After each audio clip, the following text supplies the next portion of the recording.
ہم نے کلمہ طیبہ کا ذکر کیا ہے، اب انشاءاللہ اللہ کا ذکر ہوگا۔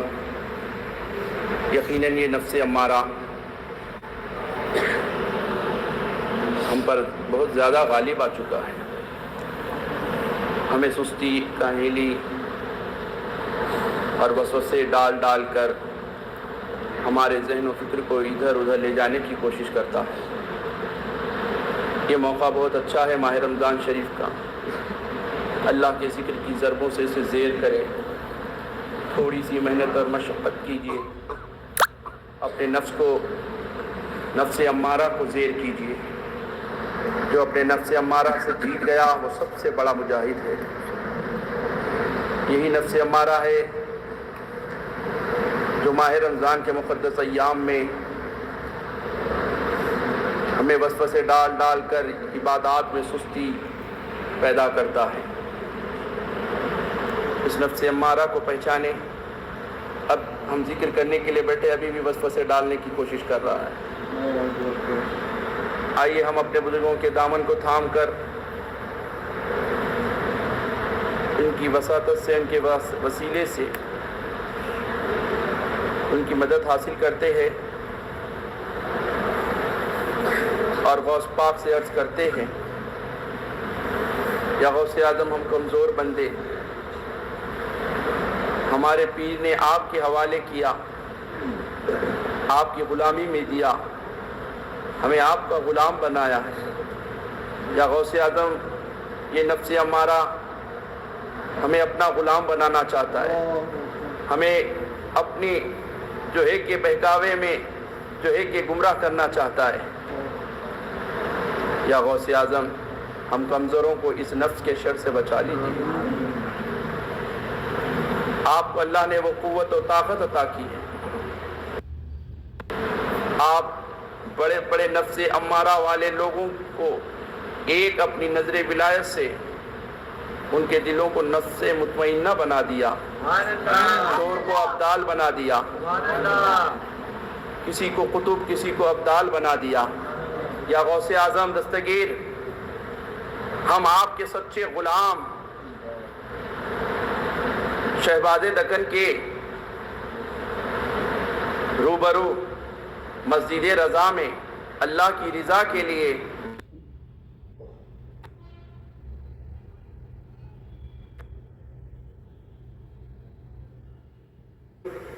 مسجد رضا میں اللہ کی رضا کے لیے جمع ہو کر کے اپنے نفس کی اصلاح کرنے کی کوشش کر رہے ہیں، اپنے نفس کا تزکیہ کرنے کی کوشش کر رہے ہیں۔ آپ ہماری مدد فرمائیے۔ یا غوث اعظم دستگیر آج کی اس وقت میں ہمارے دلوں کی کیفیت کو، تمام متقیفین کے دلوں کی کیفیت کو بدل دیجیے، ہم پہ خاص نظر فرما دیجیے۔ ہم بڑے کمزور ہیں، ہم نفس کے جال میں ایسے پھنسے ہوئے ہیں، ہمارے دل اتنے سخت ہو گئے ہیں، یہ نفس نے ہمارے دلوں کو مردہ کر دیا ہے۔ یا غوث اعظم ایک نگاہ ولایت سے ہمارے مردہ دلوں کو زندہ کر دیجیے۔ محبت کے ساتھ غوث پاک کی بارگاہ میں چلے اور عرض کرے،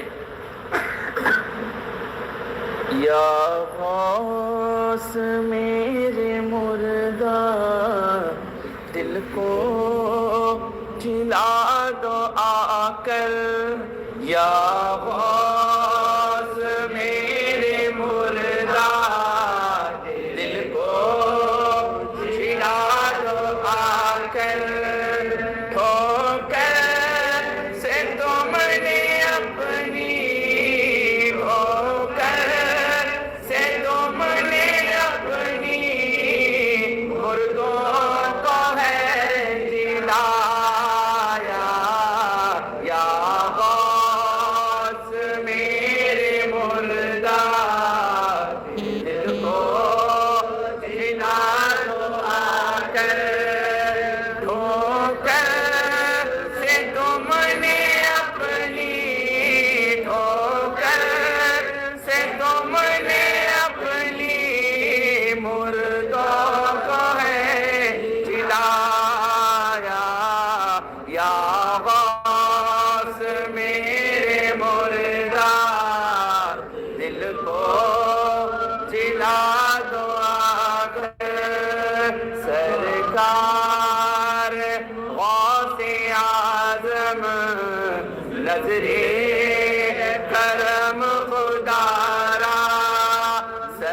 کار غوث اعظم نظرِ کرم خدا را میرا خالق صبر دو میرا خالق صبر دو میں فقیر ہوں تمہارا یا غوث میرے مردہ دل کو دلا دو آ کر ٹھوکر سے تم نے اپنی ٹھوکر سے تم نے اپنی مردوں کو ہے دلایا یا غوث اعظم دستگیر اللہ یا پیران پیر روشن سے ملن یا غوث پاک نظر کرم یا غوث اعظم دستگیر یا شیخ عبد القادر جیلانی آتنی شیئا للہ واغثنی بإذن اللہ یا شیخ عبد القادر جیلانی آتنی شیئا للہ واغثنی بإذن اللہ طفیل حضرت دستگیر دشمن ہوئے زیر طفیل حضرت دستگیر دشمن ہوئے زیر دو بڑے دشمن ہیں ہمارے ایک دشمن ایک مہینے کی چھٹی پہ گیا ہوا ہے بند ہے ماہ رمضان کی چاند طلوع ہوتے ہی اسے اللہ تعالیٰ قید کر دیا اب نہیں ہے وہ بند ہے لیکن ایک دوسرا دشمن ہمارے ساتھ ہے بے شک یہ نفس ہمارے ساتھ ہے دشمن ایک بیرونی دشمن ہے ایک اندرونی دشمن ہے بیرونی دشمن شیطان اب آئیں گا شوال کی چاند طلوع ہوتے ہی لیکن یہ جو اندرونی دشمن ہے یہ بہت خطرناک ہے یہ اندرونی دشمن ہماری زندگی پر ہمارے ساتھ لگا ہوا ہے ہر سال کے 12 مہینے ہمارے ساتھ لگا ہوا ہے یہ بہت خطرناک ہے شیطان بھی بہت بڑا دشمن ہے ہمارا نفس بھی ہمارا بہت بڑا دشمن ہے اس لیے اللہ نے قرآن مجید میں فرمایا الم احد الیکم یا بنی آدم اللہ تعبدوا الشیطان انہ لکم عدو مبین شیطان تمہارا کھلا دشمن ہے اب دوسرا دشمن کا ذکر بھی اللہ قرآن میں بیان فرمایا ان النفس لا امارۃ بالسوء بے شک یہ نفس امارہ یہ برائی کی طرف گناہ کی طرف غلط کاموں کی طرف لے جاتا ہے لیکن اگر ہم اس نفس کو سدھار لیں گے اس نفس کو پہچان لیں گے اس نفس کا تزکیہ کر لیں گے اس نفس کی اصلاح کر لیں گے تو یہ نفس لوامہ بن جاتا ہے نفس کے یوں تو صوفیہ نے 7 اقسام بتائے لیکن قرآن مجید میں 3 نفس کا ذکر آیا ہے ایک نفس لوامہ ایک نفس مطمئنہ ایک نفس امارہ یہ باقی کے دوسرے نفس کی اقسام جو بزرگوں نے بتائے ہیں میں صرف قرآن کے حوالے سے عرض کر رہا ہوں یہ نفس امارہ یہ بہت خطرناک نفس ہوتا ہے کیونکہ آپ حضرات اعتکاف میں بیٹھے ہیں تو یہ باتیں تزکیہ نفس کی کرنا بھی ضروری ہے تاکہ ہمارے دل کی کیفیت کو ہم بدل سکیں یہ مرکز رضا صرف شریعت کی ہی جو ہے کہ آپ کو باتیں سکھاتا نہیں شریعت کے ساتھ ساتھ یہ شہباز دکن کی خانقاہ بھی ہے یہاں پر خانہ دل کو روئے ایمان شہزیاں مولا جمال الاولیاء کے واسطے بھی بنایا گیا خانہ دل کو یہ خانقاہیں شہباز دکن کا فیضان ہے سمجھیے گا یقیناً یہ مسجد بھی ہے یہ ہمارے شہباز دکن کی خانقاہ بھی ہے تو یہاں ظاہر بھی سنوارا جاتا ہے باطن بھی سنوارا جاتا ہے ظاہری باتیں آپ تاخراتوں میں سماعت کر رہے ہیں شریعت کی باتیں اب یہ تزکیہ نفس، یہ حلقہ ذکر، یہ باطن کو سنوار رہا ہے، آپ اپنے باطن کو سنوار رہے ہیں۔ آپ ظاہر بھی ضروری ہے، باطن بھی ضروری ہے۔ ہم شریعت والے بھی ہیں، ہم طریقت والے بھی ہیں۔ ہم ان جیسے لوگوں کے جیسے نہیں ہیں کہ ہم صرف طریقت کرتے ہیں، ہم شریعت اور طریقت دونوں کو اکٹھا جو ہے کہ اپنے دامن اپنے ہاتھ میں تھامتے ہیں۔ تو ہم شریعت والے بھی ہیں، ہم طریقت والے بھی ہیں۔ ہمارے شہباز دکن شریعت والے بھی ہیں، طریقت والے بھی ہیں۔ ہمارے تاج الشریعہ شریعت والے بھی ہیں، طریقت والے بھی ہیں۔ میرے آقا مفتی اعظم شریعت والے بھی ہیں، طریقت والے بھی ہیں۔ میرے اعلیٰ حضرت شریعت والے بھی ہیں، طریقت والے بھی ہیں۔ غوث اعظم شریعت والے بھی ہیں، طریقت والے بھی ہیں۔ غریب نواز شریعت والے بھی ہیں، طریقت والے بھی ہیں۔ الحمدللہ ہم وہی سچے سنی ہیں، ہم شریعت کی بھی پاسداری کرتے ہیں، ہم طریقت کا بھی لحاظ رکھتے ہیں۔ ہم ظاہری اعمال کو بھی سدھارنے کی تلقین کرتے ہیں، اپنے باطن کو سنوارنے کی بھی تاکید کرتے ہیں۔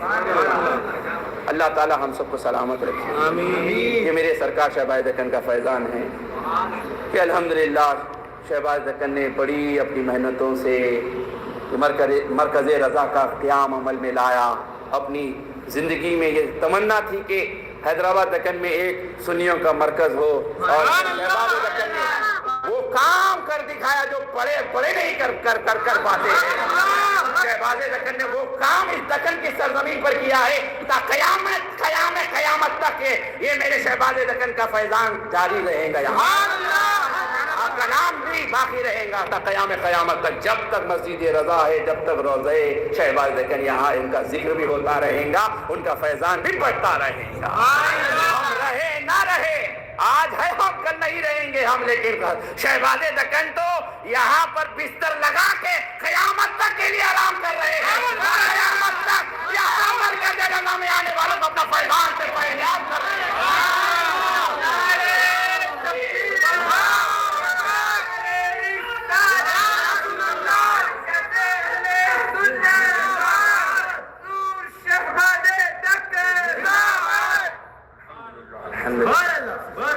میرے شہباز دکن آہا بالکل داخل ہوتے ہی شہباز دکن کا دیا نظر آتا۔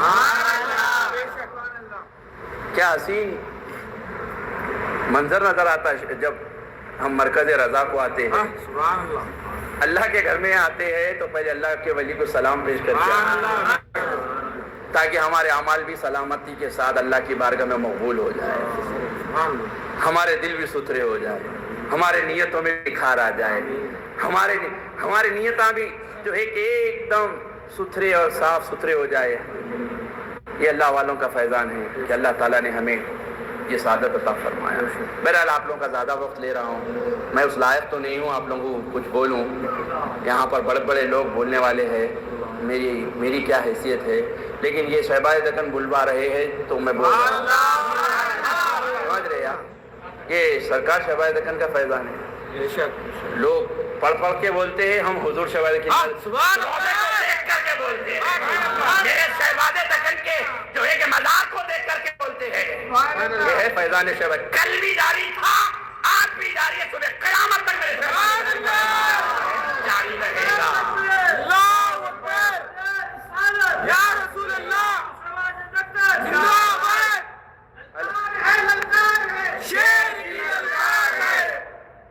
اللہ تعالی ہم سب کو سلامت رکھے، ہمارے دلوں میں خوب حضور شہباز دکن کی محبت کو، حضور شہباز دکن کی محبت کو خوب ہمارے دلوں میں کھول کر بھر دے۔ آمین۔ اللہ تعالیٰ خیر کا معاملہ کرے ہمارے ساتھ، ہمارے غلطیوں کو خامیوں کو درگزر فرمائے۔ تو میں کیا عرض کر رہا تھا کہ دو دشمن ہیں ہمارے، ہے نا، دو دشمن، ایک دشمن شیطان ہے، دوسرا دشمن نفس ہے۔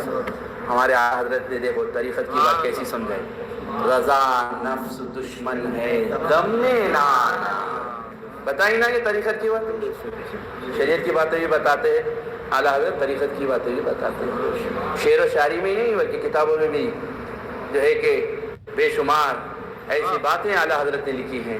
لوگ سمجھتے ہیں کہ اعلیٰ حضرت صرف ایک مولوی کا نام ہے۔ اعلیٰ حضرت کو تنگ نظری سے دیکھنے والوں، اگر تم اپنی خانقاہوں میں اعلیٰ حضرت کی کتابیں پڑھنا شروع کر دو، تمہارے